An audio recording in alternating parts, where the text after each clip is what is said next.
छियो अंगार थे वो इतने सुंदर थे, इतने सुंदर थे कि उनसे नजर ही नहीं हटा करती थी। तेनम ते छे अंगारा जम चेव दिवसम मुंडा भविता गारा अंगारियम भवैया तम चेव दिवसम अर्हं ऋष्णेमिं वंदन्ति नमन संति वंदिता नमन सीता एवं व्यासी इच्छामिनम वंदे तु बेंग बुन्नु नाया समाना जाव जीवाय छट्टम छटेनम अभिनिखंते तवो कमेनम अपमानम भावमाने मिलितई आहार सुवम देवानुप्रिया माँ परिबंधम करे तेनम ते छे अंगारा अरार नेमिना अबुनु नाय समाना जाव जीवाय छट्टम छटेनम जाविरंती। उन 6 मुनियों ने जिस दिन दीक्षा अंगीकार की थी, यानी जिस दिन उन्होंने संयम पथ अंगीकार किया था, गर्भस्थी का त्याग किया था, संसार की मोह ममता को त्यागा था और जिस दिन मुनि पद के अधिकारी बने थे, उसी दिन से उन्होंने भगवान अष्टनेमी स्वामी को वंदन नमस्कार किया और उनसे निवेदन किया कि हे भगवान, आपकी अनुज्ञा यानी आपकी आज्ञा हो तो।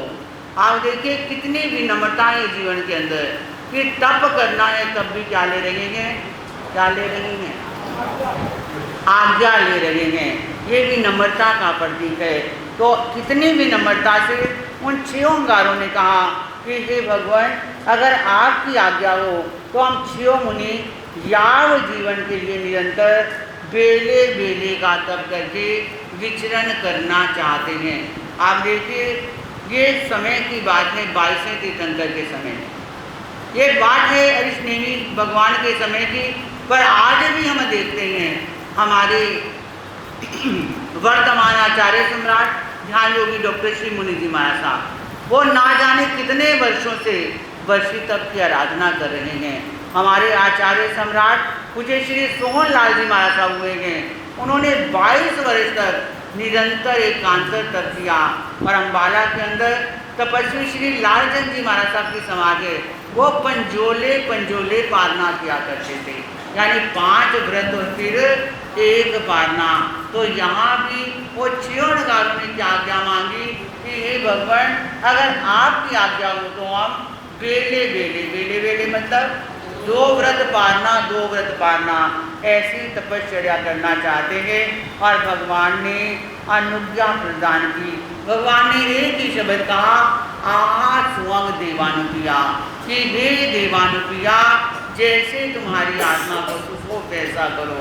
ये कितना प्यारा मंत्र है कि आहा स्वंग देवानुप्रिया। लेकिन आज क्या होता है कि कई संत जबरदस्ती करते हैं। कैसे कि तू चाहता है तेरे घर आए तो तू हमें तपस्या दे, यानी तू क्या कर, तप कर तभी हम तेरे घर आएंगे या तुझे दर्शन देंगे। अरे ये जबरदस्ती कभी नहीं करनी चाहिए, तप के अंदर भी जबरदस्ती नहीं करनी चाहिए। अरे हम कह देते अरे काटना क्या है, एक समय खा ही तो लेंगे, लेकिन ये काटना करने के लिए भी क्या चाहिए, अरे सामर्थ्य चाहिए।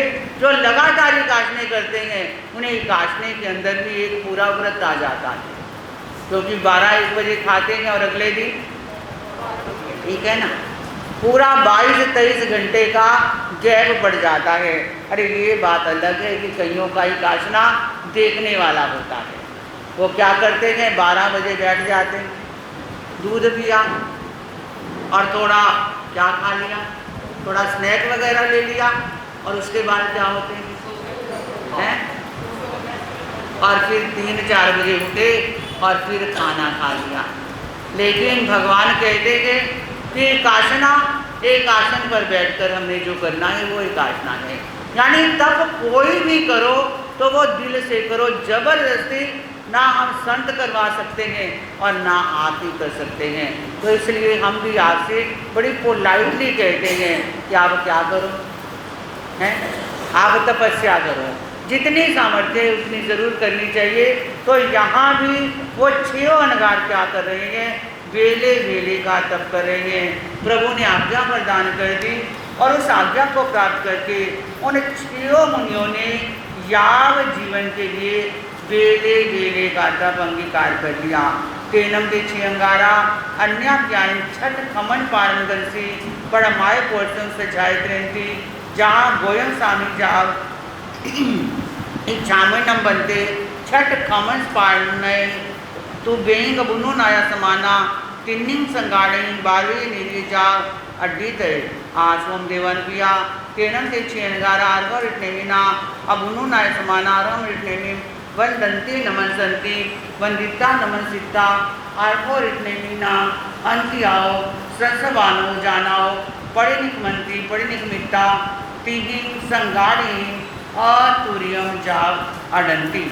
उसके छियंगारों के किसी समय बेले के पारने का दिन था, यानी बेला किया और बेले के बाद आज क्या आगे आज उनके पारने का दिन है।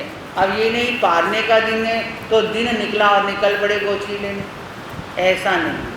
पहले मुनियों के अंदर एक विधान था कि पहले पहर के अंदर, अब पहर कितनी देर का होता है जानते हो, पहर क्या होता है? कई लोग पूछते हैं कि महाराज साहब पहर का वर्णन तो सुना गए, नाम तो सुना गए, पर पहर कैसे होता है? तो मैं आपको बता दूं कि दिन रात के 8 पहर होते हैं, 4 पहर दिन की और 4 पहर रात के होते हैं। तो जितना भी समय दिन मान होता है, यानी सूर्य उदय और सूर्य अस्त, जैसे सूर्य 6 बजे उदय हुआ और शाम को 6 बजे अस्त हुआ तो 12 घंटे हो गए। तो 12 घंटों को 4 में डिवाइड कर देते हैं तो कितने घंटे का पहर हो गया? 3 घंटे का पहर। ऐसे ही जितने भी दिन मान है उसको 4 से डिवाइड करते हैं तो वो 1 पहर बनता है। तो यहाँ भी वो 6 नगारों ने क्या किया, पहले पहर में स्वाध्याय किया, दूसरे पहर में उन्होंने ध्यान किया गौतम स्वामी की तरह, और तीसरे पहर में उन्होंने अपने पात्रों का प्रतिलेखन किया और भगवान को वंदन नमस्कार करके कहा कि हे प्रभु आज हम 6 मुनियों के बेले के पारने का दिन है। हम 2-2 के 3 विभाग करके 3 सिंखाड़े बनाकर नगरी के अंदर आपकी आज्ञा होने पर भिक्षा के लिए जाना चाहते हैं। आप देखिए तब अंगीकार किया, तब भी आज्ञा ली, और अब अगर पारने के लिए जाना चाहते हैं तब भी क्या मांग रहे हैं? आज्ञा मांग रहे हैं। यानी बिना आज्ञा के जैन संत कोई काम नहीं करता। अरे हमने देखा कि अपने गुन्नी जी महाराज साहब का अनुशासन उत्तर घाट परिवर्तनी गुन्नी श्री सुधा जी महाराज साहब की गुन्नी मैया, उप परिवर्तनी संतारा साधिका गुन्नी श्री स्वर्णकांता जी महाराज साहब का, उनका इतना अनुशासन था कि उनकी आज्ञा के बिना, जैसे आज आम भाषा में कह देते हैं कि एक पत्ता नहीं हिल सकता, वो इतना हमें अनुशासन सिखाते थे और एक ही बात कहते थे कि संयम की हर क्रिया के अंदर कोई कोताही नहीं होनी चाहिए, संयम की कोई भी क्रिया हमारी दृढ़ता के साथ होनी चाहिए। और उन्होंने हमें हर चीज़ सिखाई कि किस तरह स्वाध्याय करना है, किस तरह ध्यान करना है, किस तरह प्रतिलिखना करनी है। ये सब बड़े ही सिखा सकते हैं, पर सीखता कौन है? जो विनय भाव से सीखता है, जो विनय भाव से सीखता है वही सब कुछ सीख सकता है। तो यहाँ भी 6 मुनि जो विनय भाव से हर काम कर रहे हैं, और आज भी विनय भाव से उन्होंने भगवान से कहा कि ये भगवान अगर आपकी आज्ञा हो तो हम पारने के लिए जाना चाहते हैं। क्या कहने लगे? होकर एकत्रित एक दिन भगवान से कहने लगे, तप का पारण हमारा आज है करुणा निधे, भिक्षा भ्रमण की द्वारिका में श्री मुख से आज्ञा दीजिए, जगदीशंकर आप हैं उपकार हम पर कीजिए। तो उन्होंने जब आज्ञा मांगी तो प्रभु ने आज्ञा प्रदान कर दी, और आज्ञा प्राप्त करके सहस्र वन उद्यान से द्वारिका नगरी में अविक्षिप्त चित्त से, अत्वरित गति से, उत्सुकता चंचलता से रही और ईरिया समिति का शोधन करते हुए, ये नहीं कि बेले का पालना है और तीसरा पहर यानी दोपहर होने को आई तो हम जल्दी जल्दी जाते हैं और जल्दी जल्दी क्या ले आते हैं? अपना पालना ले आते हैं। नहीं, ईरिया समिति का शोधन करते हुए अत्वरित गति से, ध्यान से, अविक्षिप्त चित्त से वो क्या कर रहे हैं? ईरिया समिति का पालन करते हुए भिक्षा के लिए जा रहे हैं, क्योंकि वो जानते हैं कि हमने बेला किया वो भी तप है, पर जब भिक्षा के लिए जा रही हैं तो वो भी तप है, क्योंकि आपको पता होगा कि तप के कितने वेद हैं, कितने वेद हैं तप के जानते हो? तप के 12 वेद हैं और उसमें एक वेद क्या है? भिक्षाचरी भी क्या है? तप का एक वेद है। वो बेला कर रहे हैं तो वो अनशन तप कर रहे हैं, वो भिक्षा के लिए जा रहे हैं तो वो भिक्षाचरी तप की आराधना कर रहे हैं। और इसी तरह आराधना करते हुए वो तीनों सिंघाड़े आहार पाने के लिए भ्रमण करने लगे। तत्म मेघे संघाड़िए 12वें मेरे उच्च नीय मच्छी माए बुलाए घर समुदान भिक्खा यरियाए अट माने वसुदेव सन्नो देव्यम देवी किए अनुपविते तेनम सा देवी देवी ते अनगारे एज माने पासिता अट तुट चित्त मानंदिया पी मना परम सोम निसिया हरि स्वयवस सपमान किया 8 9 अबुट्टय बुटिता 7 व्यायन अनुगचे अनुगचिता कितो आयन पायन करे कीता वंदे नमस्ते वंदिता नमसिता जने भट्ट गरित ने वगचे हो चिता सिंह के स्नानम मोय गानम थालम परिवृता ते नगारे पड़ी लाभिता वंदई नमसई वंदिता नमसिता पड़ी निविसई। उन सिंगाड़ों में से 2 मुनियों का एक सिंगाड़ा, क्योंकि सिंगाड़ा 2 मुनियों का। अब आप देखते हैं साधु संत गोची के लिए जाते हैं तो कभी एक भी चले जाते हैं और सिंगाड़े के रूप में जाए तो 2 संतों का एक सिंगाड़ा होता है। तो वहाँ भी चलते चलते वो एक सिंगाड़ा उच्च नीच मध्यम कुलों में समुदानी गोचरी करता हुआ घूमता घूमता वसुदेव राजा की देवकी रानी के महलों में आ गया। क्या कहा है? फिरती हुई जब एक टोली देवकी घर आ गई, प्रसन्न होकर देवकी फिर वंदना करने लगी। पीठिका को छोड़ कर जग निकट आ कहने लगी, आपके आगमन से मेरी कुटी पावन बनी।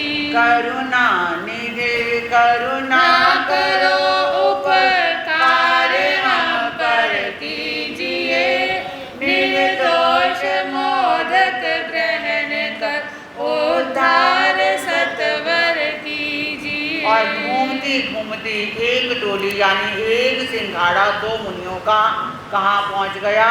देवकी रानी के महलों में आ गया।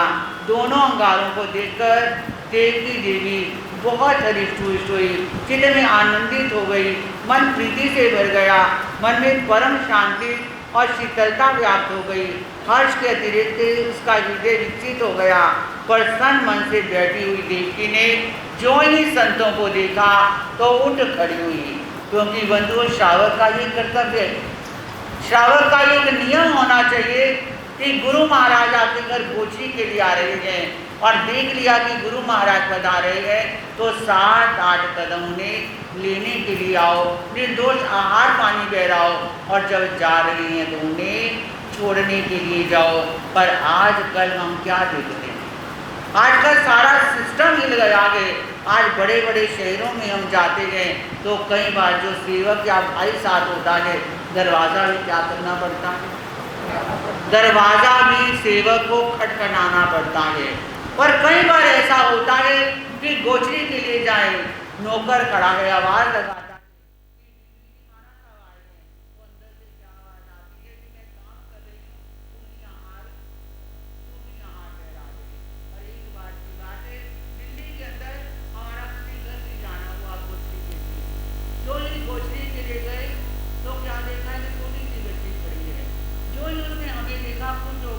और आवाज क्या लगा रही है? अरे मम्मी जल्दी आ जाओ, अरे देखो खाने वाले आंटी जी आए। ये सच्चाई आपको बता रही हूँ। अरे बहुत दिन दूर नहीं जब हमारे बच्चे भी ऐसा ही करेंगे। तभी हम कहते हैं कि जब भी गुरु महाराज आपके क्षेत्र के अंदर आए तो आप उनको जब आपके घर गोची के लिए आए तो अपने बच्चों को भी आगे बुलाएं। और बच्चों को भी ये प्रेरणा दे कि आप भी पात्र में ज़रूर कुछ डालें और उनको महाराज साहब के पास खाने के अंदर भी दर्शन करवाने ज़रूर लेकर आएँ। नहीं तो आज हमारी जैन संस्कृति अरे कितनी पिछड़ गई है। आज हमारे जैन लोग किस तरफ बढ़ रहे हैं, इसका सबसे बड़ा कारण, सबसे बड़े दोषी हम स्वयं हैं। अरे आज हम बच्चों को कहाँ भेज रहे हैं, आज बच्चों को किन स्कूलों में पढ़ा रहे हैं। अभी कल ही मैं पढ़ रही थी एक आर्टिकल, मैंने पढ़ा, क्या लिखा था कि बॉम्बे के अंदर, और सच बात है ये, सत्य घटना आपको बता रही हूँ, कि बॉम्बे के अंदर एक भाई अपने बच्चे की एडमिशन करवाने गया, साथ ही मंदिर था, वो पहले मंदिर में गया और मंदिर की वही ड्रेस, धोती कुर्ता पहना हुआ है, और उसी ड्रेस के अंदर वो स्कूल में पहुँच गया एडमिशन करवाने। तो उसे अंदर एंट्रेंस नहीं मिली कि आपने ये कौन से कपड़े पहने हुए हैं, आप ढंग के कपड़े पहनो तो आपके बच्चे को क्या मिलेगी, एडमिशन मिलेगी। और उसने देखा कि उसी समय एक नकाब पहने औरत आई और उसको उसने एंट्रेंस दे दी। तो उस घटना से उस भाई का मन बहुत आहत हुआ और उसने उसी समय प्रण किया कि हम अपनी जैन सोसाइटी खोलेंगे और अपना जैन स्कूल खोलेंगे। तो उसने आदि अकेडमी के नाम से स्कूल की स्थापना की और आज ऐसे 5-6 स्कूल मुंबई के अंदर और बेंगलोर में खुले गए, जहाँ हमारे जैन बच्चों को क्या मिल रहा है, एडमिशन मिल रहा है। अरे बच्चों को आप जैन कल्चर में पालिए और फिर देखिए आपके बच्चे किस तरह धर्म ध्यान करते हैं। तो यहाँ भी क्या हुआ कि वो देवी प्रसन्न हुई, वंदन नमस्कार किया, उन्हें मुनियों को रसोई घर में ले गई और रसोई घर में ले जाकर मुनियों को आहार बहराया और आहार बहराया। और क्या आहार बहराया जानते, उन्होंने सिही मोदक क्या होते हैं, अरे जिसमें 84 प्रकार के विशिष्ट पदार्थ पाए होते हैं, ऐसे पदार्थ डाले होते हैं कि उसको पचाने की शक्ति भी हर में नहीं होती। अरे कोई वज्र ऋषभ नाराज सनन वाला व्यक्ति ही उसे पचा सकता है। तो वो सिही मोदक दिए और उसके बाद क्या हुआ, पुष्प से रस पान करके वे भ्रमर दोनों उड़ गए, आए के जिस ओर से उस ओर को मुड़ गए। यानी वो दोनों मुनियों ने आहार दिया और दोनों मुनि चले गए। त्यानंतरम चैनम दोचम संगड़े बारवये नैव्योजम जा पड़ी सही। और उसके बाद लोग घूम कर फिर दूसरी टोली वहाँ पर आ गई, देवकी कर दर से होकर चकित सी कुछ रह गई, भिक्षा भी लेकर गए फिर लौट कर क्यों आ गए, क्या मोदकों को देख कर मन राज है ललचा गए। संयोगवश क्या हुआ कि दूसरा सिंघाड़ा भी, अभी एक सिंघाड़ा गोची लेकर गया, संयोग ऐसा बना कि दूसरा सिंघाड़ा भी देवकी रानी के महलों में आ गया और देवकी रानी ने उसी प्रीति से, उसी भक्ति भाव से सिही मोदकों से मुनि को प्रतिलाभित कर वो मुनि भी वहाँ से चले गए। त्यानंतरम चैन तच्चे संघाड़े 12वीं ने लिए उच्च निये जा पड़ी ला गई, पड़ी लाभिता योग्यासी किन्नम देवन प्रिया कन्नस वासुदेवर इन्हीं से 12 नेरे दुवादश जोए नाय माए नव जोवन विनी छाए पचखम देव लोग हुआए समना निगंथा उच्च नियम मझिमाइन बुलाई घर समुदानस भिखायरियाए अडमाना भत पानम नो लबंती जन्नम तांचे कुलाइन भत पानाए भूजो भूजो अनुपीसलती। संयोग कैसा बना कि तीसरा सिंघाड़ा भी घूमता घूमता कहाँ पहुँच गया, देवकी रानी के महलों में जा पहुँचा और देवकी रानी ने उन्हें भी प्रीति और भक्ति पूर्वक विपुल मोदकों से प्रतिलाभित किया। 6 भाई एक शरीर की उम्र वाले और एक शरीर की शारीरिक संपदा वाले थे। अतः देवकी रानी को ये ज्ञात नहीं हो सका कि पहले जो सिंघाड़ा आया था वो दूसरा था, फिर जो दूसरा आया वो अन्य था, और ये तीसरा सिंघाड़ा आया तो ये अन्य है। और तब उसे ये शंका उत्पन्न हो गई कि यही सिंघाड़ा दूसरी बार तीसरी बार क्यों आ रहा है। हो जाती है शंका। अगर लगे कि बार बार वही मुनि गोचरी के लिए आ रहे हैं तो शंका उत्पन्न हो जाती है कि बार बार क्यों आ रहे हैं। पर एक बात बता दूं कि किसी भी बात के लिए अगर शंका उत्पन्न हो जाए तो उस शंका को मन में नहीं रखना चाहिए। ये महापुरुषों की निशानी होती है कि अगर शंका उत्पन्न हो जाए तो उसका समाधान शीघ्र करना चाहिए, नहीं तो कई बार बात का क्या बन जाता है, बात का भी बतंगड़ बन जाता है। कैसे मुंबई की घटना है। एक बार एक अकेले संत थे, संत अंदर गोचरी करने गए। उन्होंने हकीम को दवाई के लिए बोला हुआ था। अब हकीम ने दवाई भेजी और दवाई सिगरेट की डिबिया में भेज दी। और देने आया भाई आवाज़ लगाई, महाराज साहब आपकी दवाई आई है। तो उन्होंने कहा कोई बात नहीं, मैं प्रवचन में आ रहा हूँ, अभी मैं गोचरी ले रहा हूँ, तुम पाठ पर रख जाओ। अब उसने पाठ पर दवाई रखी, वो भाई चला गया। अब संत में प्रवचन का समय हुआ, संत प्रवचन में आ गए और प्रवचन कर रहे हैं, और उसी पाठ पर क्या पड़ी है?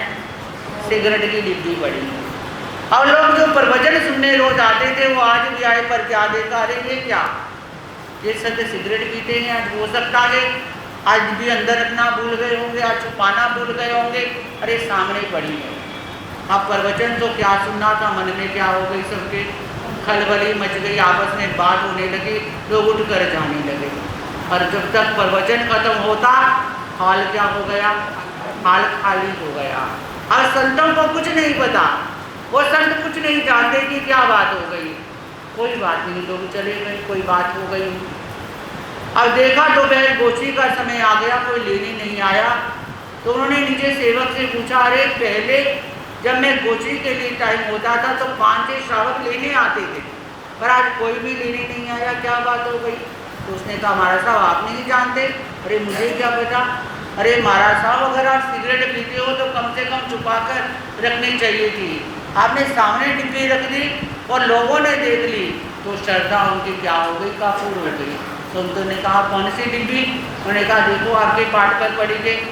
और जो भी संतों ने जो ही देखा वो डिब्बी, और उसके बीच में देखा तो क्या थी, उसके बीच में दवाई थी। और वो लोग जो गए थे सेवक ने सबको कहा करे उसके अंदर तो दवाई थी। तो कई बार क्या हो जाता है कि आंखों देखा भी क्या हो जाता है, गलत हो जाता है। इसलिए कभी भी शंका हो, किसी भी बात के लिए संदेह हो तो कभी मन में मत रखो, बल्कि संतों से उसका क्या ले लो, समाधान ले लो। तो आज यहाँ पर भी क्या हुआ, देवकी के मन में शंका आ गई। कैसे क्या बात हो गई कि संत बार बार मेरे यहाँ ही गोचरी के लिए आ रहे हैं। तब उसने तीसरे सिंघाड़े को जब गोचरी बहराई तो सोचा कि पूछना चाहिए कि क्या बात कि संत यहाँ की क्यों आ रहे हैं। तो क्या पूछने लगी, पहले भी भगवान आपने घर मेरा पावन किया, ले मोदकों का दान था, इस दासी पर मेरी कृपा, फिर दोबारा आपके शुभ आगमन को देख कर चकित होकर रह गई, इस आचरण को देख कर। क्यों फिर दोबारा आपका इस घर में आना हो गया, विवश होकर क्षमोदय शंका उठाना हो गया। तो उसने तीसरे सिंघाड़े से पूछ लिया कि हे भगवान, हे मुनिराज, आप मुझे बताइए कि द्वारिका नगरी, ये जो कृष्ण वासुदेव की नगरी है, ये 12 योजन लंबी और 9 योजन चौड़ी है और प्रत्यक्ष देवलोक के समान है। यहाँ बड़े बड़े सेठ साहूकार और धनी मानी सज्जन रहते हैं।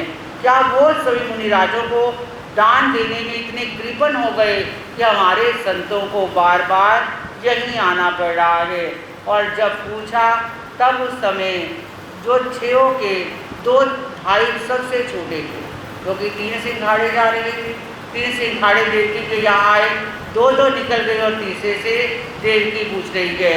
और जब पूछा कर्णम ते अंगारा देवम देवम व्यासी नो खलु देवालपिया कन्नस वासुदेव इन्हीं से 12वीं नेरे जा देवलोक बुआई समाना निगंता उच्च जाओ अटमाना वट पाणम नो लबंती नो चेमनम टाइम टाइम पुनाइन दो चंपी तचंपी वट पाणाए अनुपीसंती एवं कलु देवन पिया अम्मे बद्दिल बुरे नहरे नागस गावे उत्ता सुलसाए भारियाए अत्या 6 भाईरो सहोयरा सरी से आजाव नल कुबर समाना अरहो नेमी संतिये धम्मम सोचा निसम संसार भो विज्ञापिया जम्मन मरनानम मुंडा जापवैया तेनम अम्मे जम चेव दिसम उभैया तम चेव दिसम अरहम नेमी वंदामो नमन सामो वंदिता नमसिता इमम एयारुवम अभिगहम अभिघिनामो इच्छामो नम बनते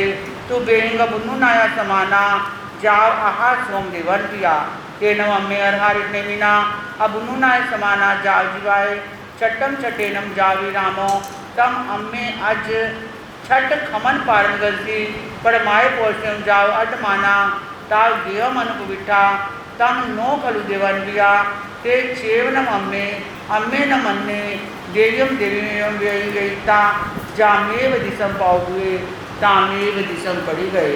देवकी देवी द्वारा जब बार बार आने की बात पूछी गई तो विचक्षण प्रतिभा के धनी तीसरे सिंघाड़े के दोनों मुनिराज समझ गए कि आगे के 2 सिंघाड़े यहाँ आ चुके हैं। रूप सादृश्य के कारण देवकी हमें पहचान नहीं सकी, अतः उनकी शंका का समाधान करना बहुत ज़रूरी है। इसलिए देवकी देवी से ये बोले, हे देवानप्रिया, ऐसा तो नहीं कि किशन वासुदेव की द्वारिका में मुनियों को भिक्षा नहीं मिलती तथा वे बार बार एक ही घर में प्रवेश करते हैं। हे देवकी माँ, ऐसी बात नहीं है। बात ये है कि हम बद्दिलपुर नगर के नाग गाथापति व उनकी सुरसा भार्या के अंग जात 6 भाई हैं। हमारा रूप लावण्य एक सरीखा एवं उत्तम है। भगवान अष्टनेमी भगवान के पास हमने धर्म सुना। संसार में विविध भय है, उद्वेग है, त्रास है, जन्म और मरण का महान दुख है। इस दुख से छूटने के लिए तीर्थंकर देव की चरण शरण में हमने जैन भगवती दीक्षा स्वीकार की है। जिस दिन से हमने दीक्षा ली उसी दिन हमने अरहत ऋषिनेमी को वंदन नमस्कार किया और उनसे बेले बेले की निरंतर तपस्या करने की आज्ञा मांगी। प्रभु ने हमारी प्रार्थना स्वीकार की। तब से हम निरंतर बेले बेले पारना करते हुए विचरण कर रहे हैं। आज हमारे 6 भ्राताओं के बेले के पारने का दिन है। हमने पहले पार में स्वाध्याय किया, दूसरे पैर में ध्यान किया और प्रभु से आज्ञा लेकर हम तीनों सिंघाड़े बनाकर गोची के निकले और सामुदानिक मधुकरी यानी भिक्षा लेते समय हम यहाँ आ गए हैं। अतः हे देवानप्रिया, जो पहले आए थे वो हम नहीं थे, वो अन्य थे और हम अन्य हैं। इस तरह मुनियों ने अपना संक्षिप्त वक्तव्य देकर वहाँ से प्रस्थान कर दिया। तेनम पीछे देवी देवी दया मया रुवे अजत्ये जाल समोपन्ने एवं खलुआहम वो लाट पुरे नेरे अय मुक्तेनम कुमार समेनम बाल तने वागलिया तुम नम देवालप्रिय अट पुते प्याय सती शरीर से जाग नल कुबर समाने नो जेवनम परे वाक्य नाओ अमाओ तारे से पुते प्याय सती तम नम मिक्षा इमम नम पुचक मेर विषय भारे वाक्य नाओ भी हम आओ खलु शरीर से जाग उससे प्या जाओ तम स्वामी नम अरमृत ने वन दामी नमन स्वामी वदिता नमन दिता इमम जमनम दयालुवे वागर्णम उच्चे स्वामी की करतु एवं संपई संपिता और डुब्बे पुरुषे सद्दा वै सद्दा विता एवं व्यासी लघुकरण जान पवरम जाओ उवट बेटी जहाँ देवानंदा जाओ बजुआ सही। जब मुनियों की बात सुनी तो देवकी देवी को बचपन की अपनी घटना याद आ गई कि पोलादपुर नगर में जब मैं बालिका थी तब अतिमुक्त कुमार ने मुझे कहा था कि हे देवानुप्रिया, तुम समान रूप लावण्य वाले 8 पुत्रों को जन्म दोगी। वैसे 8 पुत्र भरत क्षेत्र की अन्य कोई भी माता प्रसव नहीं करेगी, परंतु ये तो स्पष्ट दिखाई दे रहा है कि सुलसा ने एक शरीर के इन पुत्रों को जन्म दिया है। अतः अतिमुक्त कुमार श्रवण की बात झूठी हो गई दिखाई दे रही है। अरे मैं चलती हूँ, भगवान अरिष्टनेमी जहाँ विराजमान है वहाँ जाकर वास्तविक स्थिति को पूछकर संदेह दूर करना उचित है। यानी शंका उत्पन्न हुई तो क्या मन में विचार आया कि भगवान के पास चलती हूँ और भगवान ही क्या देंगे, मेरी शंका को विराम देंगे, मेरी बात का समाधान करेंगे। अरे आपकी ये बात अपने दिल में बिठा लेना। मैंने पहले भी कहा है कि कभी भी शंका हो तो हमेशा सबसे पहले जाकर समाधान ले लेना, क्योंकि कभी कभी नजरों में भी गफलत हो सकती है। अरे आंखों देखी बात भी झूठ हो सकती है। अब चल पड़ी और ऐसा विचार किया और कुटुंबिक पुरुषों से छोटे कानों वाले उत्तम घोड़ों से युक्त सुंदर रथ जुटवाकर मंगवाया और देवानंदा की भांति प्रभु की सेवा के अंदर चल पड़ी। पर यहाँ एक और प्रश्न उत्पन्न होता है कि क्या भगवान ज्योतिषी थे? भगवान से शंका का समाधान लेने गई ना देव की, तो क्या भगवान ज्योतिषी थे जो शंका का समाधान दे गए थे? अरे भगवान ज्योतिषी नहीं, वो तो क्या थे? वो तो केवल ज्ञानी थे। ज्योतिषी की कही बात कभी गलत भी हो सकती है, पर केवल ज्ञानी की कही बात कभी भी गलत नहीं हो सकती। तो वो भी चल पड़ी, अर्हत ऋषनेमी के चरणों में पहुंची। तेनम अर्हत ऋषनेमी देव्यम देवी एवं व्यासी श्री नूनम तम देवीये इमं क्षीय कारापासिता एवं यार हुए चक्री जाव संपूजिता एवं खलु पलाश्रे नेरे अयम उत्तेनम तम चेव जाव निगचसी निगचिता जिन्नेव मम अंत्यम हम आज्ञा से नूनम देवी आए मट्ठे समट्ठे हंता थी। देवी को भगवान ने आते देखा और भगवान के सामने जब देवी पहुंची, उन्हें वंदन नमस्कार किया और उन्हें देखते ही भगवान क्या कहने लगे कि हे देवी, तेरे मन में एक शंका आई है।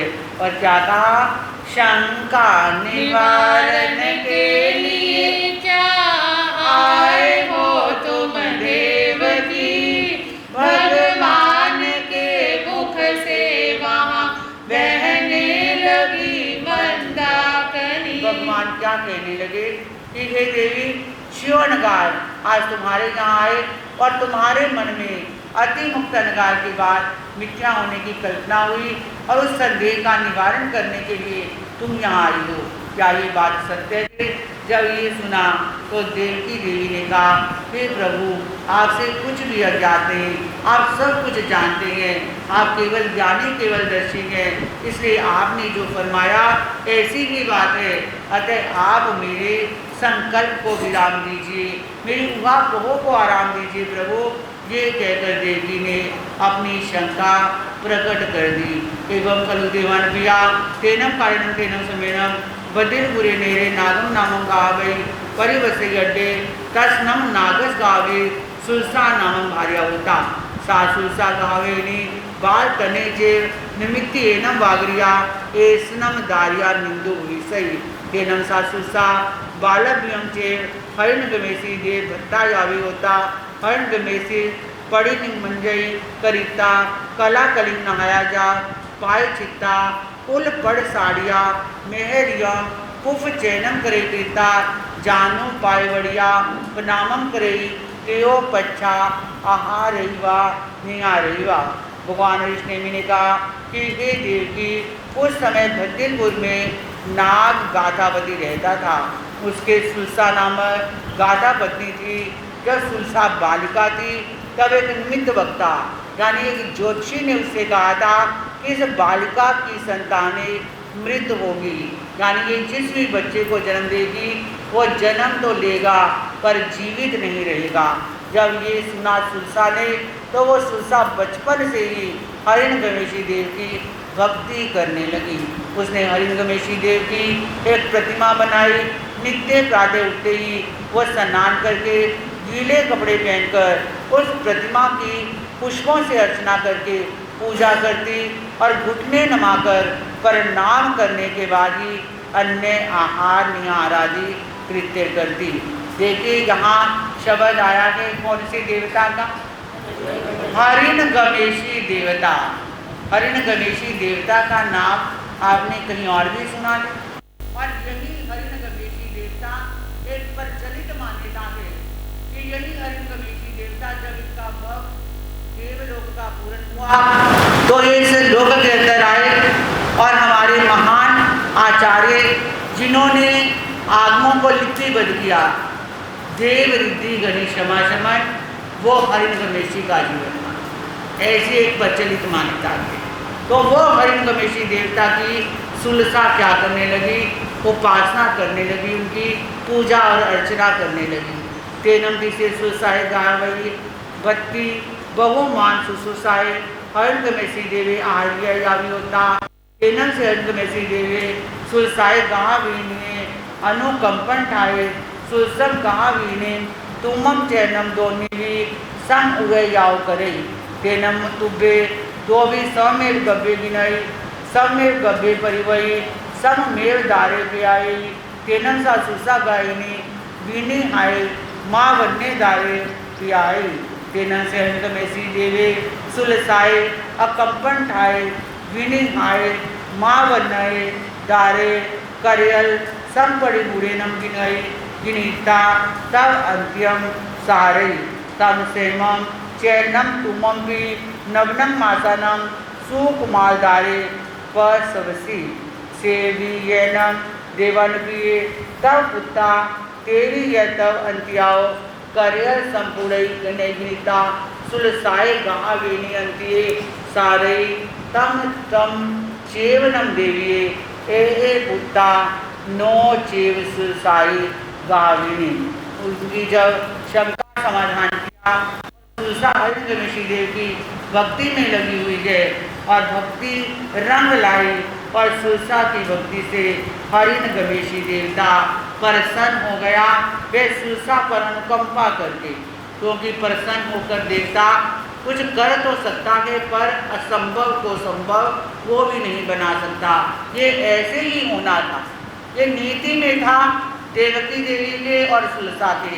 इसलिए हिरण्यगमेशी देवता केवल सहायक बीच में बना और वो क्या करने लगा? सुलसा पर अनुकंपा करके सुलसा को और तुम्हें यानी देवकी को साथ ही ऋतुमती करने लगा। तुम दोनों साथ साथ ही गर्भ धारण करती, गर्भ का वहन करती और साथ ही प्रसव करती थी।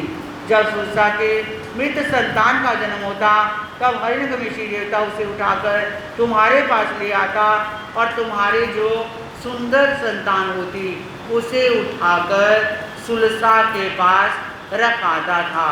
इस प्रकार हिरण्यगमेशी देव ने 6 बार ऐसा किया। ये कौन बता रहे हैं? सुन रहे हो ना ध्यान से?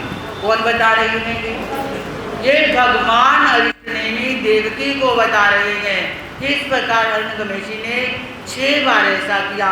अतः हिरण्यगमेशी देव द्वारा सहरण किए जा चुके सुलसा को दिए हुए ये 6 मुनि तुम्हारे ही अंग जाते, वो तुम्हारे ही पुत्र हैं। अतः अति महारानी, अति मुक्त कुमार की जो भविष्यवाणी वो असत्य नहीं अपितु बिल्कुल सत्य है, बिल्कुल सत्य है।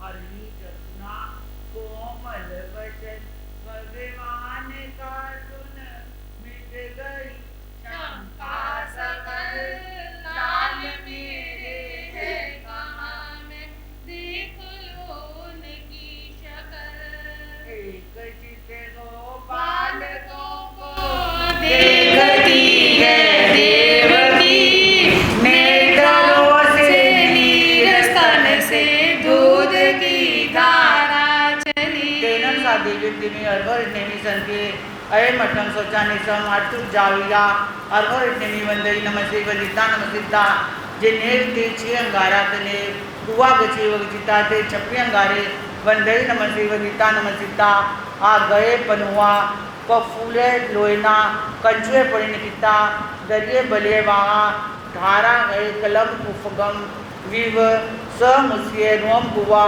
के छप्पे नंगारे अनि मिसाए बिटिए बेमानी सुचिरम नीरी खई नीरी किता वंदई नमसे वनिता नमसिता जिने वरवर नेमी कुआ गचे वगचिता अरहम नेमी कितो आय पेण करिता वंदई नमसे वनिता नमसिता जमेर दमयम जान पवरम दुरेता जिने बारवे नेरितने कुआ गचे वगचिता बारवे नेरी अनुपुइसे रुपिता जिने सह किए जिने बारिया उठान साला तने कुआ गचे वगचिता दमी जाओ जान पवराओ पचोरीता जिने से वास करे तने से नी सज्जे जिने कुआ गचे वगचिता सेल्सी से जलसी नीसिए भगवान विष्णु ने से समाधान पाकर देवकी रानी बहुत हर्षित हुई, बहुत संतुष्ट हुई और जहाँ वे चियोर गाते वहाँ आई आकर मुनियों को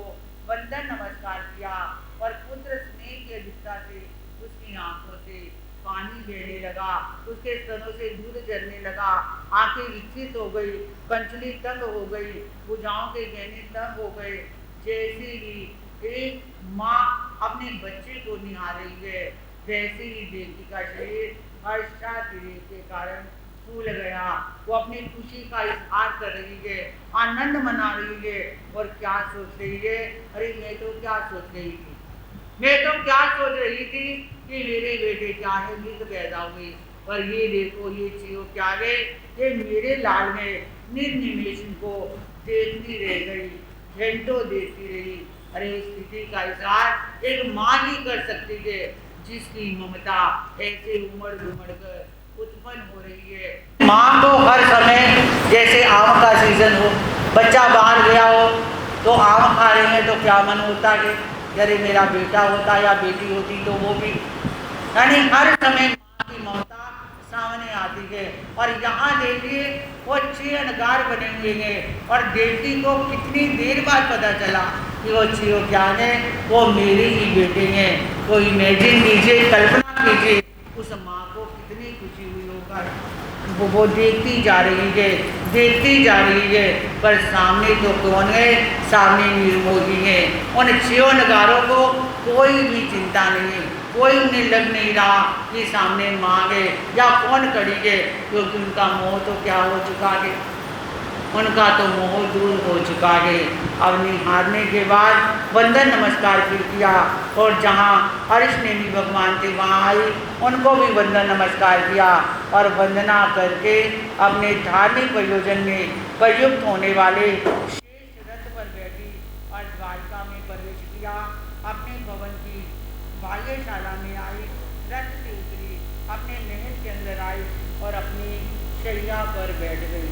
तेनम दिशे देयम देवीय मजतिये चिंतिये पतिये मनोगय संकप्पे समोपन्ने एवं कलुआम सरी से जारक नल कुबर समाने सत बुद्धे प्याया नो चेवनम मय एगस की बातने सबनु हुए ऐसी एनम करने वासुदेवे छन्नम छन्नम आसानम मम अंत्यम पाए वंदे अमागछै तम धनावनम ताओ माओ जाई मन्ने नियर उच्चिन समुआए जान लुद तुद आइन मुहूर समूह लावण्यायन मज्जन पंची आयन धन मूल कक देश भागम अभिसर मानायन मुद आयन पुनो ये कोमल कमलों में अठेन हिनयून उछंगे निवेशियाएँ देती समूह लावे समूरे पुनो पुनो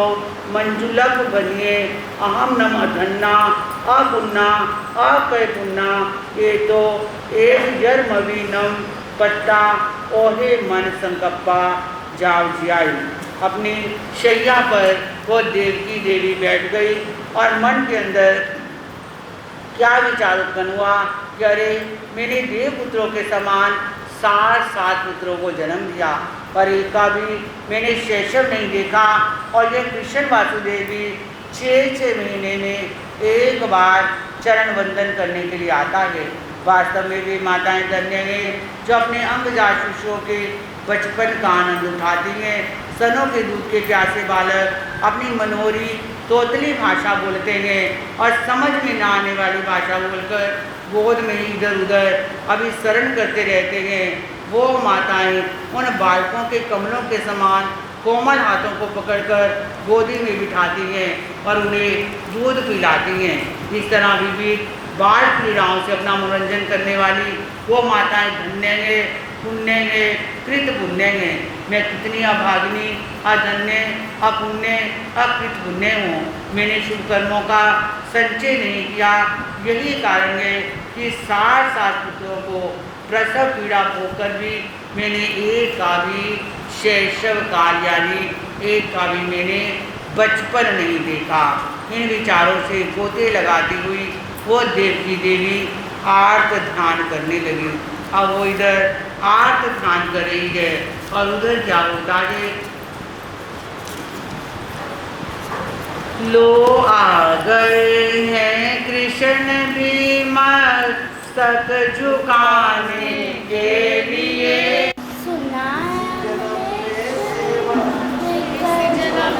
सेवा देकर बहुत बड़ा एहसान किया। इसी जन्म में सेवा देकर बहुत बड़ा एहसान किया। तू ही माझी तू ही भैया मैंने तेरा पहचान लिया। तू ही माझी तू ही भैया मैंने तुझे पहचान लिया।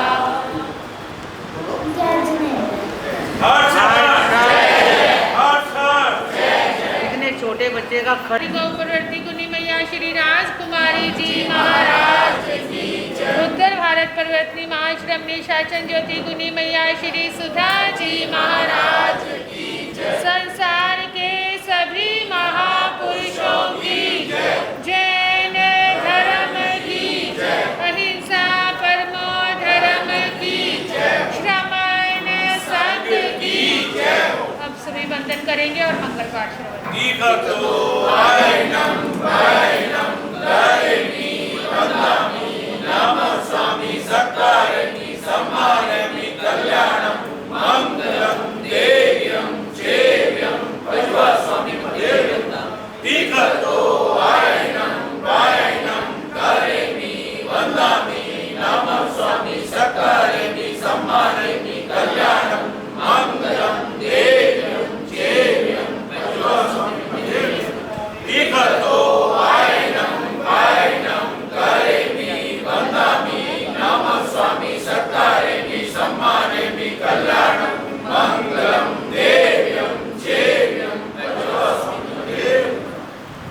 नमो अरिहंतानं नमो सिद्धानं नमो आयर्यानं नमो उदयनं नमो सत्वाउनं नमो नानस नमो दर्शनस नमो चैत्रस नमो भगत।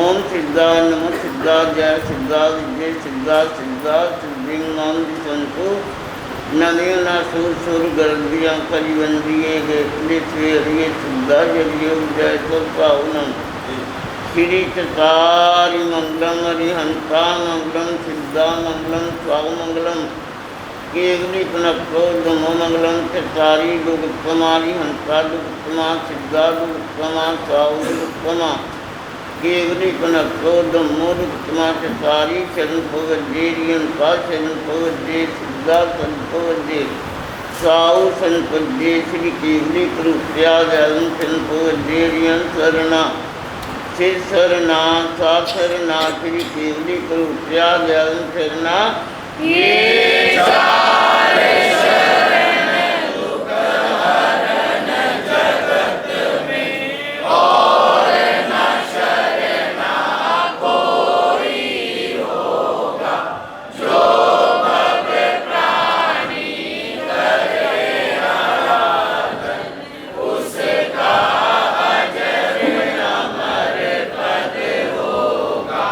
उसका सदा ही मंगल